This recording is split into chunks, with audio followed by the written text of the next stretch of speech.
Esta mañana hemos invitado a el dirigente sindical, pero además de eso, abogado, el señor Saúl Méndez, porque queremos nosotros analizar cuál es la situación como marcha, lo relacionado al paro anunciado para el próximo 4 de abril. El señor Saúl Méndez, además de ser un dirigente sindical, es el secretario general de Suntrax, la Unión de Trabajadores de la Construcción y similares, y además fue candidato presidencial por el FAT en el año 2019, en las elecciones de ese año. Como dije, es abogado y antes estudió ingeniería civil hasta el tercer semestre. Don Saúl Méndez, bienvenido. Gracias por la oportunidad. Buenos días, señora Adames, Camila, Nilton, los amigos que nos van a ver por redes, por cable, por la radio que nos escuchan. Buenos días. Oiga, y bueno, aquí estamos a la orden para desarrollar este tema. Oiga, muy brevemente, porque nos quedan 2 minutos, ¿cuál es la situación en este momento, a unos 10 días del paro anunciado por ustedes? ¿Cómo están las negociaciones hoy? Bueno, las negociaciones en realidad, diría yo que esta convención fueron bastante exitosas, por un lado. Por otro lado, creo que los empresarios se equivocaron al pensar y creer que los planteamientos que lo hicimos de orden pragmático para tratar de sacar el convenio colectivo sin siquiera llegar a la etapa en la que estamos. Ellos llegaron a la mesa con un centavo, primero sin aumento los 2 primeros años y 1 centavo de aumento del tercer y cuarto año. Obviamente eso no se corresponde con una industria como esta. Y luego después llegaron con 7 centavos y ahora están con 10 centavos en 4 años. Eso representa 2 centavos de aumento por hora, 8 centavos al día. Y naturalmente eso no se compensa con el costo de la vida. Seguimos negociando. Yo creo que el problema no es que no estemos sentados. Estamos sentados desde el mes de octubre, aunque esto empezó realmente el 10 de septiembre. Le entregamos a ellos el proyecto de convención colectiva y seguimos sentados. El ministerio sigue citando. Estamos desde ayer en el Ministerio de Trabajo en esta etapa de negociación por la vía formal del Código de Trabajo. Esperamos tratar de alcanzar un acuerdo. Okay, muy bien, vamos al corte comercial. Regresamos en breve con Saúl Méndez. Él es el presidente o secretario general del Sindicato Único de Trabajadores de la Construcción y similares, Suntrax, aquí en Info Análisis, un programa para la gente inteligente. Esta mañana estamos platicando con el presidente o secretario general del Sindicato Único de Trabajadores de la Construcción y similares, Suntrax. Ya nosotros la semana pasada tuvimos al presidente de la CAPAC aquí en este programa. Había escrito al señor Méndez para que estuvieran los dos el mismo día, pero el señor Méndez me contestó tarde, no pudimos concretarlo, pero hoy lo tenemos él aquí para escuchar el otro lado de la moneda, porque no puede ser que solamente se conozca una versión. En el caso este que nos ocupa es la huelga general indefinida que está anunciando para el 4 de abril el Suntrax. Le repregunto lo siguiente, don Saúl. Se habla que hay una diferencia abismal entre lo que los trabajadores esperan y lo que la Suntrax y lo que la CAPAC está anunciando, porque el sector de los trabajadores aspiran a 70 centavos en cuanto al incremento en sus aspiraciones, 70 centavos por hora en los próximos 4 años, ¿no? Pero la CAPAC ha reiterado su oferta de 7 centavos la hora. Hay, como dije, un abismo de por medio. La forma de salvarlo está próxima, señor Méndez, de acuerdo a lo que usted está viviendo. Estoy hablando de en este momento. En estos momentos, la propuesta que nosotros presentamos, fíjense, el convenio colectivo no es solo salario. Y el problema no es la huelga, sino la negociación del convenio. Yo creo que eso es fundamental, porque se le da como desde el punto de vista mediático mayor connotación a la huelga que lo que genera la huelga. Es más, puede que no haya huelga si logramos un acuerdo con el convenio colectivo, ¿me explico? Entonces, claro, el objetivo de esto es la negociación del convenio colectivo. En materia salarial, los empresarios desde noviembre del año pasado se resistían a hacer propuestas y cuando llegaron, como ya dije, sin aumento los 2 primeros años y 1 centavo el tercer y cuarto año. Eso es inaceptable. El 8 de marzo, antes que venciera el plazo de negociación presentaron 7 centavos y hace un par de días atrás presentaron 10 centavos en 4 años. 2 centavos el año 22, 2 centavos el año 23, 3 centavos el año 24 y 3 centavos el año 25. Nosotros hemos presentado, en realidad el aumento de salario lo veíamos en 30% para negociar. Hoy estamos en 16%, más o menos. En la última movida que ellos hicieron de sus 3 centavos, nosotros llegamos a 67. ¿Qué representa eso? 17 centavos por hora el año 23, 17 centavos por hora, perdón, el año 22, 17 centavos por hora del año 23, 18 el año 24 y 18 centavos el año 25. ¿Qué representa eso para los trabajadores? Ya no representa un aumento de salario, ojo, representa un ajuste frente al alto costo de la vida que tenemos. Y esto es importante decirlo. ¿Por qué? Porque como todos entendemos, a pesar que estamos en medio de una crisis pandémica, fuera de la crisis estructural que tiene Panamá, los precios de los alimentos, medicamentos, de la electricidad, combustible, etcétera, se han incrementado de forma vertiginosa y los salarios pierden lo que se conoce como poder adquisitivo, es decir, poder de compra. Y al perder poder de compra, obviamente eso tiene que resarcirse cuando se discuten aumentos de salario. Por eso la propuesta nuestra está radicada en estos momentos allí y seguimos negociando porque en verdad, y quiero ser esto lo suficientemente claro, nosotros el convenio está compuesto por una parte económica y la otra parte económica del convenio no se tocó para concentrarnos en materia de salario, pero parece que los empresarios no quieren entender eso. Sí, justamente usted mencionaba que la convención incluye más allá de salarios. O sea que en esta negociación, además de eso, ¿ha habido algún cambio o lo demás se mantiene como está? Fíjese, nosotros el 80% de las cláusulas de la convención presentamos 153 cláusulas, las presentamos exactamente igual como estaban. Y vamos a revisar, creo que 36 cláusulas, todas de forma. Prácticamente el resto de la parte económica del convenio colectivo no se tocó para discutir salario.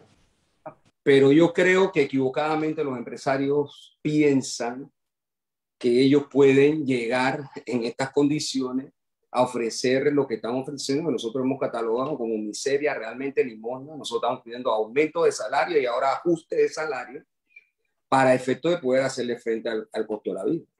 Milton. En ese sentido, don Milton.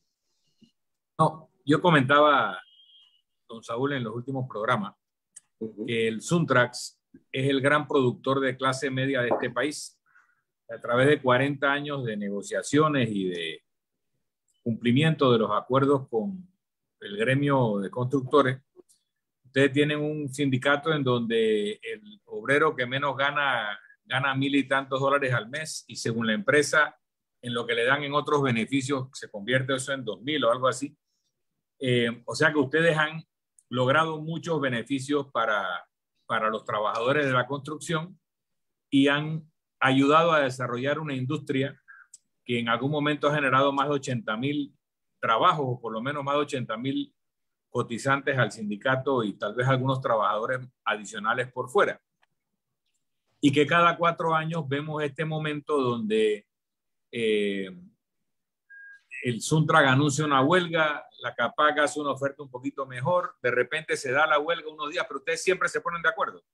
Y además de que siempre se ponen de acuerdo, se cumple el acuerdo durante los siguientes 4 años prácticamente sin ninguna huelga, salvo en alguna empresa donde no se cumpla.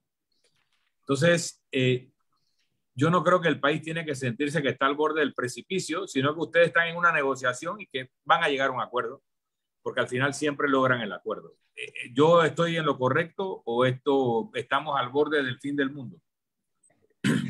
Por eso hablaba de la línea mediática, que enfatizan, y esto es sensacionalismo, ¿no? Como lo llamamos, como se conoce en el mundo mediático. En realidad empieza a enfocarse el problema de una huelga e incluso se crea como si fuera qué sé yo, se va a acabar el mundo, en fin.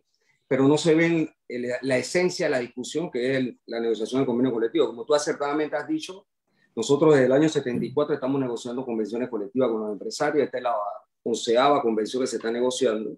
Hay convenciones que se han negociado sin tener que entrar al periodo de huelga. Las dos últimas convenciones hemos hecho huelga porque en verdad hemos demostrado varias cosas. Yo creo que el sindicato se ha perfeccionado en el estudio de la industria de la construcción, se ha perfeccionado en entender el negocio de la construcción, se ha perfeccionado en entender lo que aporta el trabajador con su esfuerzo a la industria de la construcción, y a partir de allí ha demandado salarios cónsonos con la actividad en la que estamos laborando. Y en efecto, esta es una negociación que va a terminar de la siguiente manera. Podemos poner un acuerdo, ojalá hoy, y firmar el convenio con condiciones de salarios aceptables, por un lado.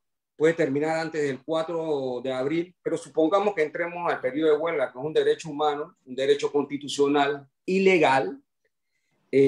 ¿Cómo va a terminar la huelga? Con un acuerdo. Creo que a todos nos conviene en este momento, fundamentalmente, producto de una serie de situaciones que ya de alguna manera conocemos todos, ni siquiera haber llegado a la declaratoria de huelga. Entonces yo responsabilizo a los empresarios por esta situación que se está dando, porque tú no puedes presentar un proyecto de convención colectiva donde prácticamente el 99.9% de la convención se mantiene igual y después tú en la materia de salario sales con estas propuestas. Yo creo que deben ser serios, hacer propuestas que muevan la mesa y que lleguemos a un acuerdo. Camila.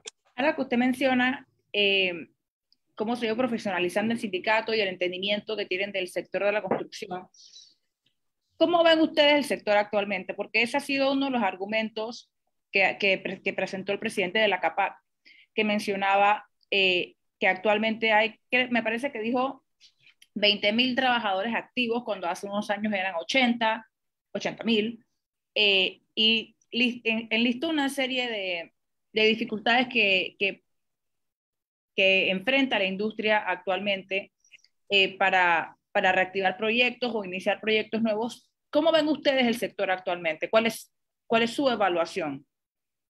Fíjese, varias cosas creo que son importantes. Hace un rato Newton planteaba el hecho de que trabajadores ganan 1.000 y tanto, etcétera, más lo que ellos suman. Los empresarios siempre sacan estos números y nunca explican claramente cuáles son. Todos sabemos que nominalmente el salario representa una cosa, pero el salario real es otra. Ejemplo, cuando hablamos de poder adquisitivo, lo que llamamos $1 hoy no vale $1, es menos, es menor. Y después de allí, usted tiene que ver todos los descuentos legales que el salario tiene. Impuestos sobre la renta, seguro social, seguro educativo, en fin. Entonces, obviamente, cuando incrementa el costo de la vida, eso también reduce la capacidad del salario. Entonces, esos números anárquicos de la CAPAC no son como ellos lo presentan. Primero, lo han falseado y siempre lo hemos denunciado, por un lado. Por otro lado, la industria de la construcción. La industria de la construcción es cíclica, en Panamá y en cualquier parte del mundo. ¿Qué ocurrió en el año 14 y 17, por ejemplo? O incluso 4 años anteriores a eso. Hubo un extraordinario crecimiento que la industria de la construcción representaba 16-17% del Producto Interno Bruto. Eso no se va a mantener como constante ni en Panamá ni en ninguna parte del mundo, porque obviamente Panamá primero es una sociedad de 4 y pico millones, casi 5 millones de habitantes, y su industria de construcción tiene que corresponderse con ella. Entonces la construcción en efecto empezó a bajar de esos números a los números que tenemos. Ahora metemos la variable pandemia y ha impactado menos a la construcción que el problema estructural de la construcción. Ayer, el día que el empresario estuvo con ustedes, hablaba de inventario. ¿Qué es el inventario? En la forma anárquica en que el capitalismo se mueve, invierte alocadamente o como cree conveniente hacerlo. El mercado no consume lo que se construyó y a eso ellos le llaman inventario, porque no reconocen esto que yo acabo de decir, sino la forma elegante de decir tengo inventario. Pero eso es un activo, por un lado. Por otro lado, hay una serie de proyecciones, también él habla del 8% que representa dentro del Producto Interno Bruto. Y es cierto, y el 8% dentro del Producto Interno Bruto es realmente bueno en las circunstancias en las que nos encontramos, por un lado. Por otro lado, hay variables. ¿Cuáles son las variables? Las variables que han impactado a la construcción tienen que ver, por ejemplo, con la administración pasada y presente, y ellos lo han dicho en reiteradas ocasiones, de que no pagan las cuentas. Sin embargo, también han dicho que el no pago de las cuentas puntuales no significa que el negocio no se hace. Es decir, sigue siendo negocio y por eso ellos invierten, porque de hecho por eso es que invierte la empresa privada, porque espera de ellos rédito en materia de ganancia, por un lado. Por otro lado, el tema del inventario famoso del que se está hablando. Bueno, y ahí es donde uno escucha cosas y empieza a analizar. Dice, bueno, tenemos un inventario y por eso se ha contraído el sector privado para poder seguir invirtiendo. Entonces, ¿qué le dice eso a usted? Eso le dice a usted que en realidad ellos invierten, el sector privado me refiero, invierte cuando ve, proyecta que es necesario o es posible hacer la mayor ganancia. Cuando no, entonces recoge el capital a esperar lo que ellos llaman un mejor momento y apelan ahora al Estado para la inversión. Y en realidad, esta es una contradicción dentro del sistema capitalista, porque primero se habla de libre mercado, que el Estado no debe intervenir, en fin, pero en realidad, entendiendo la situación actual, en efecto tiene que haber una serie de inversiones en infraestructura pública que ayuden a dinamizar. Pero aquí es donde los empresarios deberían mostrar eso que escuché decir, su optimismo, etcétera y demás, a efectos de invertir, si se trata de invertir, para efectos de seguir desarrollando. Entonces, ¿qué quiero decir con esto? Lo voy a dejar elaborar, permiso, voy a dejar que usted elabore un poco más al regreso del corte comercial. Lamentablemente tengo que ir a nuestros patrocinadores. Viene más aquí en Info Análisis, un programa para la gente inteligente. Bueno, amigos, vamos antes de pasar la palabra al señor Saúl Méndez, en cuanto a las propuestas de inversión privada en la convención colectiva CAPAC Suntrax, dice que estas propuestas salariales sin incluir un 80% de prestaciones y beneficios, es lo que se está comentando.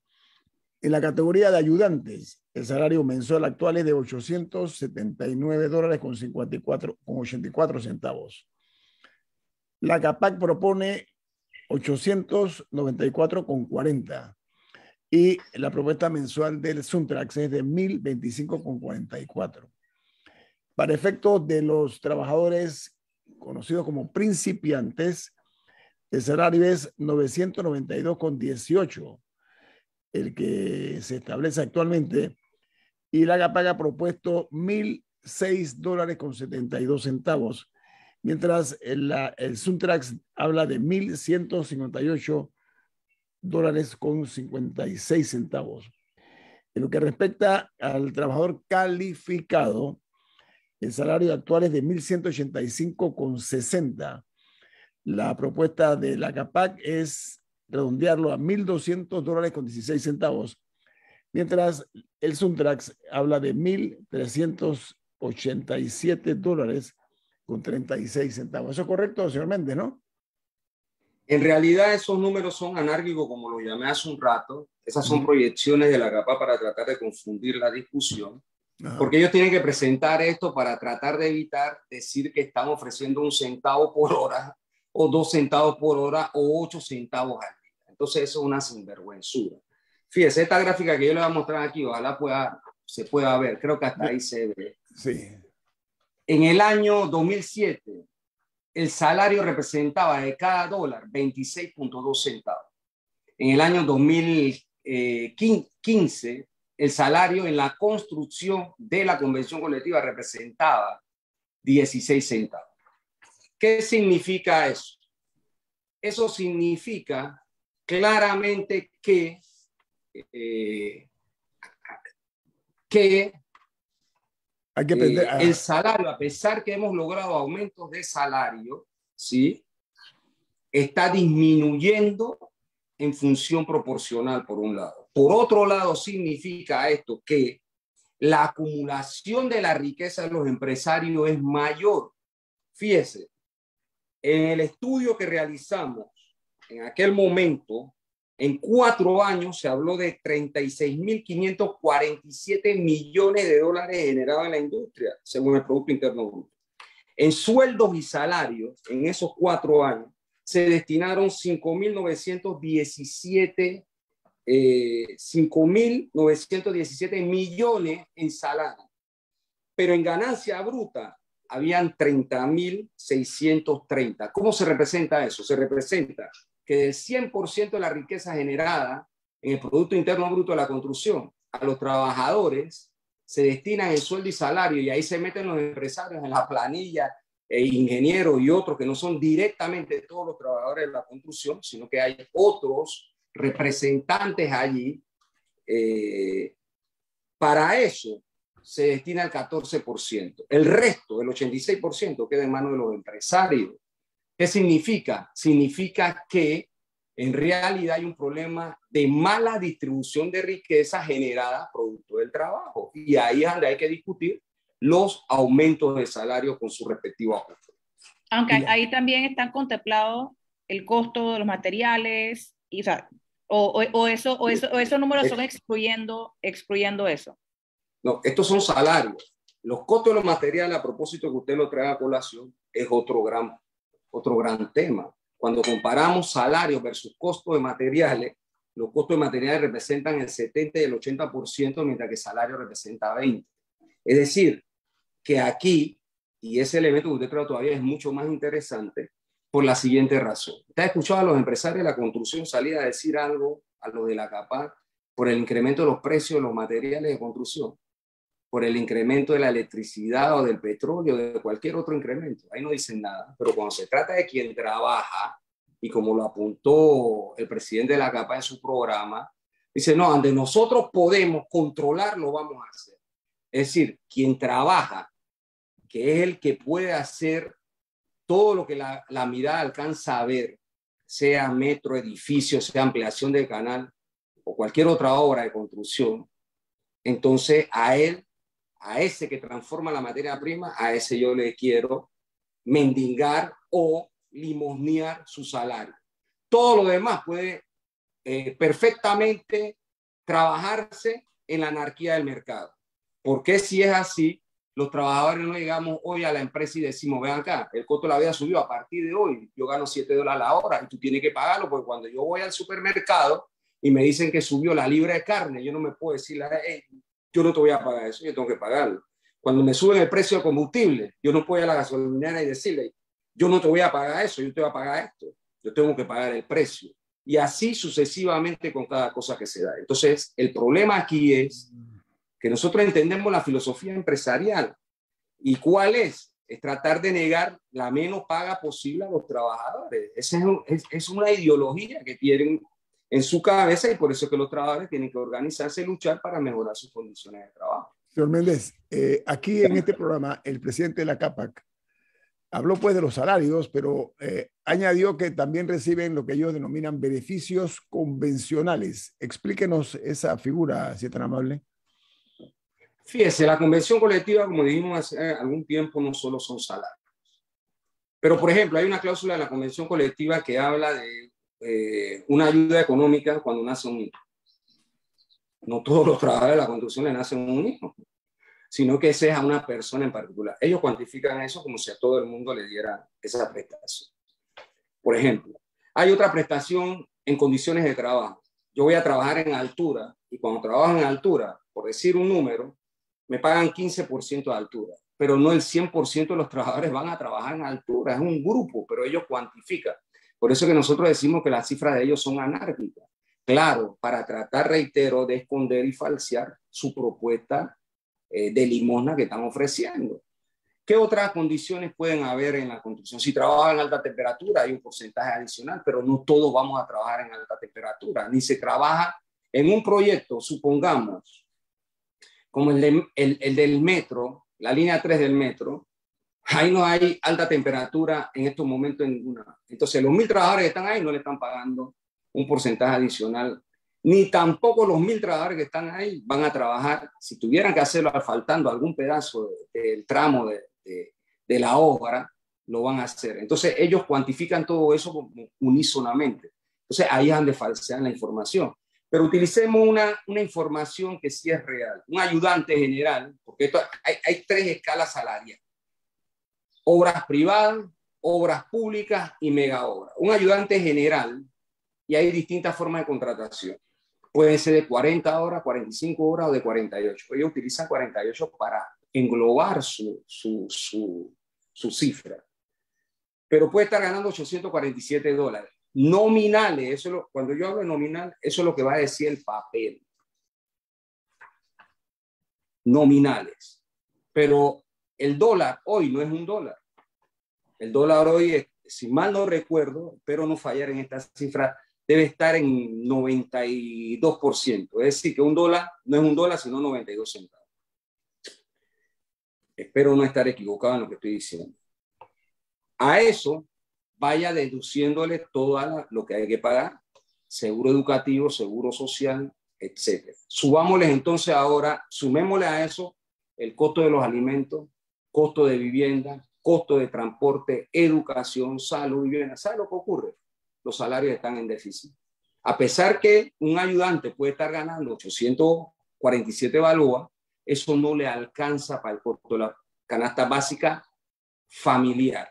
Está cifrada arriba de $1.500. ¿Qué significa eso? Que más del 70 o 80% de los que trabajan en la construcción no ganan ni siquiera para cubrir el costo de la canasta básica familiar, porque aquí solo a veces se quiere hablar del costo de la canasta básica de alimentos. Y uno no solo se alimenta, uno tiene que vestir, el trabajador y su familia tienen que ver todas las necesidades básicas. Entonces, nosotros cuando hablamos de salario, estamos hablando que a raíz de nuestro trabajo, que a raíz de la riqueza que se genera en esta industria, es obligación y necesario que haya una mejor distribución de esa riqueza, y la forma de hacerlo es a través de salarios y de la negociación del convenio colectivo que mejora nuestras condiciones de vida. Todos aspiramos a vivir mejor, porque no solo podemos ver el problema de salario con ajuste. Cuando hay ajuste más aumento, la gente vive mejor, tiene una mejor vida, una calidad mejora, y creo que eso le conviene a todo el país.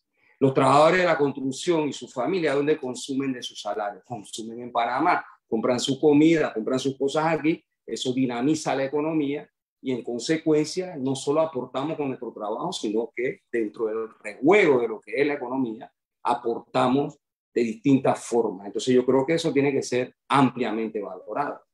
La CAPAC habla también de que el Estado debe promover más obras públicas para generar más empleos, señor Méndez. Las obras públicas de infraestructura en momentos como estos, en efecto, sirven para dinamizar la industria. Y ahí es donde digo que hay un doble discurso de los empresarios.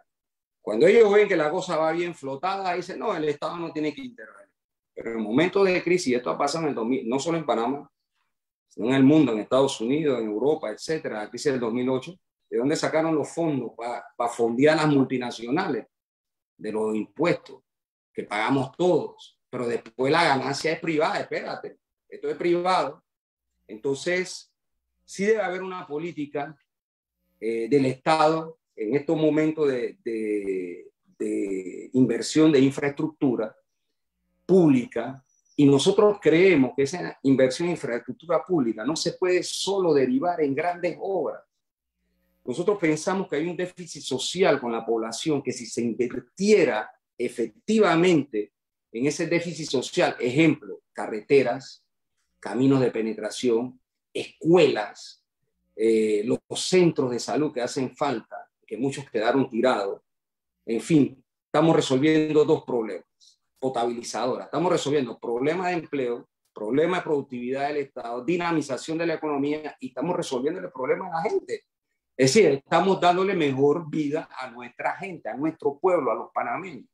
Entonces creemos que sí debe haber inversión por parte del Estado, pero también estamos diciéndole a los empresarios, no jueguen el jueguito de que ustedes son Superman cuando las cosas están bien, y cuando no nos lo recogemos y que el Estado corra a resolver problemas. Ellos tienen que invertir también y deben ayudar al desarrollo de la economía. Esos son los principios del capitalismo y deben asumirlo. Y no solo ahora mirar para el Estado, sino que ellos también tienen que invertir. Y fíjese, el tema de inventario en la construcción en Panamá no es nuevo. Yo escuché... Hablemos de eso al regreso, me interesa mucho porque esa es parte del discurso de la CAPAC, señor Saúl Méndez. Sí, viene más aquí en Info Análisis. Este es un programa para la gente inteligente. Bueno, este programa tiene hoy el gusto de contar con la presencia del dirigente, el secretario general del Sindicato Único de Trabajadores de la Construcción y Similares, Saúl Méndez. Él nos está dando la versión el contrapunto a lo expresado en este programa por el presidente de la Cámara Panameña de la Construcción, el señor Carlos Allen. Usted tiene una pregunta, Milton, para el señor Méndez. Sí, hemos hablado de que ha habido negociaciones por más de 40 años entre la ACAPAC y la Suntrax, que esta convención colectiva a veces es extensiva a empresas que no son miembros de CAPAC, pero que se dedican a la construcción. Hemos visto a lo largo de los años que la construcción es un motor para el crecimiento económico, para el desarrollo, y yo he reconocido, porque es de justicia, que uno de los grandes productores de clase media, uno de los grandes redistribuidores de esta riqueza que se produce en esta actividad es el Sindicato Único de Trabajadores de la Construcción, que toma a gente en la pobreza y los convierte a clase media a través del nivel de ingresos que les consigue. Pero cuando estamos en una situación donde, producto de circunstancias internacionales, sube el precio del combustible, sube el costo de las materias primas, suben una serie de factores que inciden en el precio de todos los bienes, incluyendo la vivienda, a mí me queda la curiosidad, ¿qué porcentaje del costo de construcción, para no decir el precio de venta, el costo de construcción, es el salario?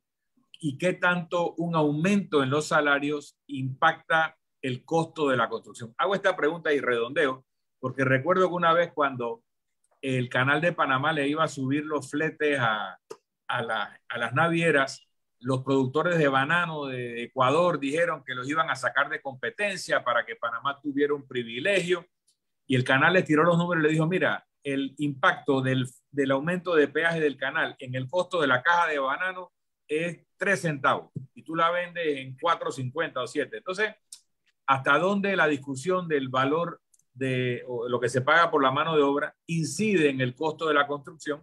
Y quisiera saber qué porcentaje del costo de una casa es la mano de obra que la construye. Fíjate, hace un rato la comparamos y era 14%.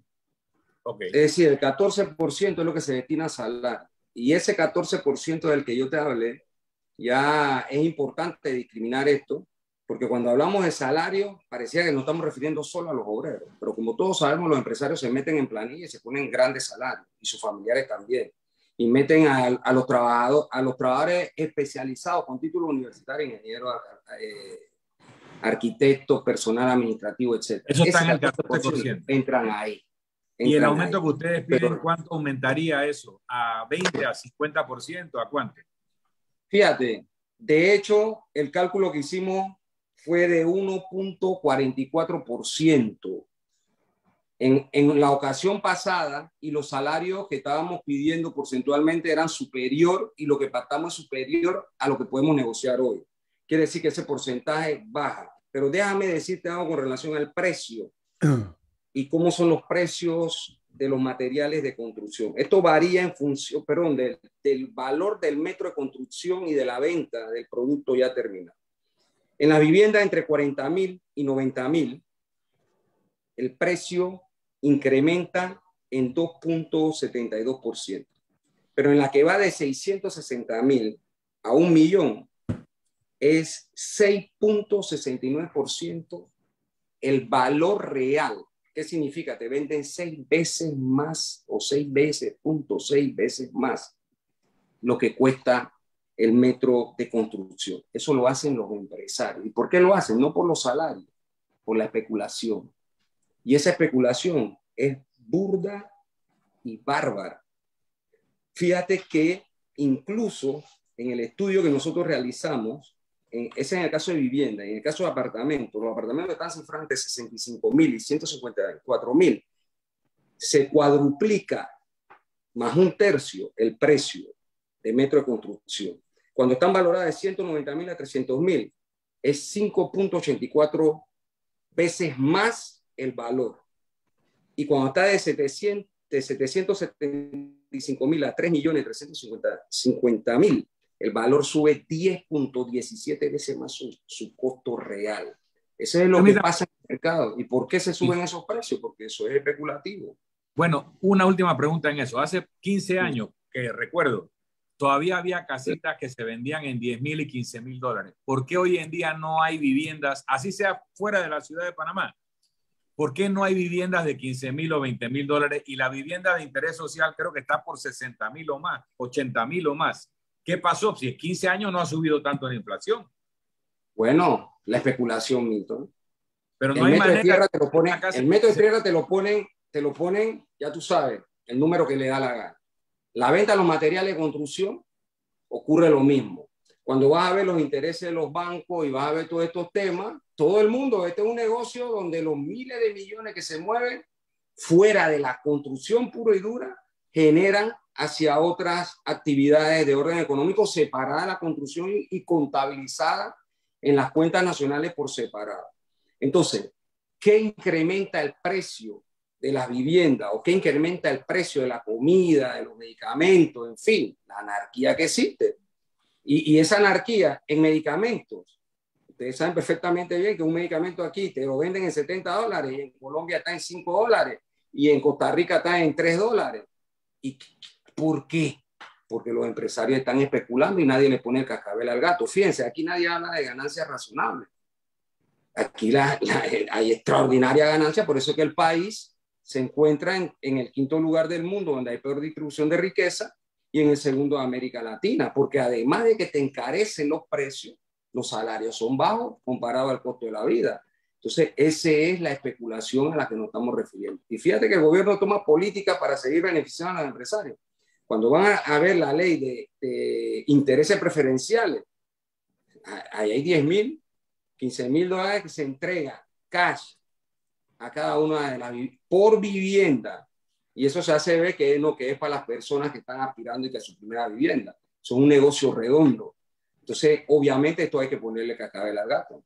Camila. Aprovechando los últimos minutos del programa y que dentro de todo estamos hablando con un ex candidato presidencial, fuera de la industria de la construcción, sino usted cómo evalúa las medidas del gobierno hacia la economía en general actualmente, durante pandemia, prepandemia, ¿usted cómo evalúa las medidas económicas del gobierno? ¿Y qué cree usted que debería cambiar? Yo lo evalúo de la siguiente manera. El gobierno, en medio de esta situación, realmente abandonó a la mayoría de la población. Los primeros 6 meses que nos enviaron a la casa sin salario, es decir, esa fue una de las medidas más crueles que hemos visto. Luego entonces, después, la forma en que se empezaron a distribuir las supuestas ayudas. Por ejemplo, eso que llaman vale digital, que está en $120, eso no le llegó a todos los que estaban ni desempleados, ni cuentas propistas, y a los trabajadores que le suspendieron contratos, eso no le llegó a todo el mundo. Sin embargo, se endeudó el país por arriba de 10.000 millones de dólares. Este es el ejecutivo que más endeuda el país. Y la gente se pregunta dónde están los recursos, por un lado. Y por otro lado, sus políticas en materia del entramado jurídico, todas fueron para beneficiar al gran capital. 2.000 millones de los pedidos prestados se lo entregaron a los bancos. Los bancos no necesitaban eso, los banqueros no necesitaban eso, porque se lo entregaron a ellos.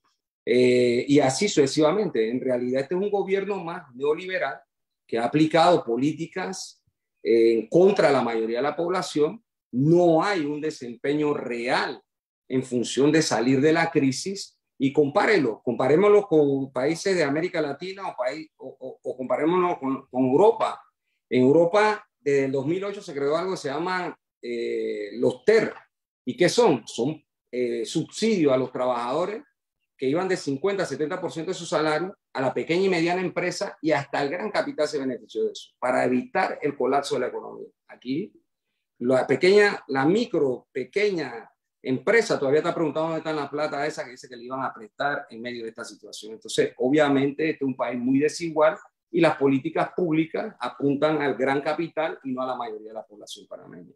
Don Saúl Méndez, apreciamos mucho sus aportes, ilustrarnos sobre todo acerca de la realidad del sector de la construcción por parte de los trabajadores, que son el pilar de la misma, en su condición de dirigente sindical y secretario general del Sindicato Único de Trabajadores de la Construcción y similares. Esperamos nosotros ver una luz próximamente refulgente donde se pongan de acuerdo ustedes y el sector de la empresa privada para evitar cualquier tipo de situación que ni en este ni en ningún momento es necesaria. Apelamos nosotros entonces al buen sentido común, no únicamente del sector empresarial, sino de ustedes también para la paz social tan necesaria. Muchas gracias por su participación, don Saúl Méndez. Ha sido usted muy amable. Yo le agradezco la oportunidad a ustedes poder entrar a debatir las ideas. Un país sin debate de ideas no puede llamarse país. Yo creo que eso es necesario y felicito que se presenten las partes y que se puedan debatir con argumentos y con contenido de argumentos. Nosotros hemos, como dijimos, estudiado, tenemos la voluntad de llegar a un acuerdo. Quisiéramos llegar a un acuerdo sin tener que ir a huelga, obviamente. La huelga es una consecuencia de no llegar a un acuerdo, pero aún estando en ella, tendremos que llegar a un acuerdo para levantarla. Yo prefiero hacerlo antes que hacerlo durante. Entonces creo que eso cabe en función de que en realidad se hagan propuestas serias que ayuden a aliviar la situación de los trabajadores y a empujar la industria. Yo creo que eso es fundamental. Y la verdad es que la construcción es un gran negocio que representa, y por eso es que invierten los empresarios, porque eso representa miles de millones de dólares con los cuales se han enriquecido. Es un sector donde hay peor distribución de riqueza de todo el país, se ve muy marcada y reflejada en la construcción, a pesar de los niveles de condiciones de trabajo que hemos alcanzado, y creemos que se debe seguir distribuyéndose mejor para que permee a toda la sociedad. Así que agradezco la oportunidad y siempre a la orden. Señor Méndez, en este programa y en esta empresa nosotros creemos mucho que la democracia real, auténtica, pura, se debe estimular mediante escuchar las dos partes de cualquier tipo de conflicto. Por eso nosotros escuchamos en este sentido primero a la CAPAC, que hubiera querido que hubiera estado en el programa como lo invité originalmente, y ahora con el sector de los trabajadores. Muchas gracias. Que tengan un buen fin de semana. Viene Álvaro Alvarado con su programa. Gracias. Álvaro Alvarado con su programa Sin Rodeo.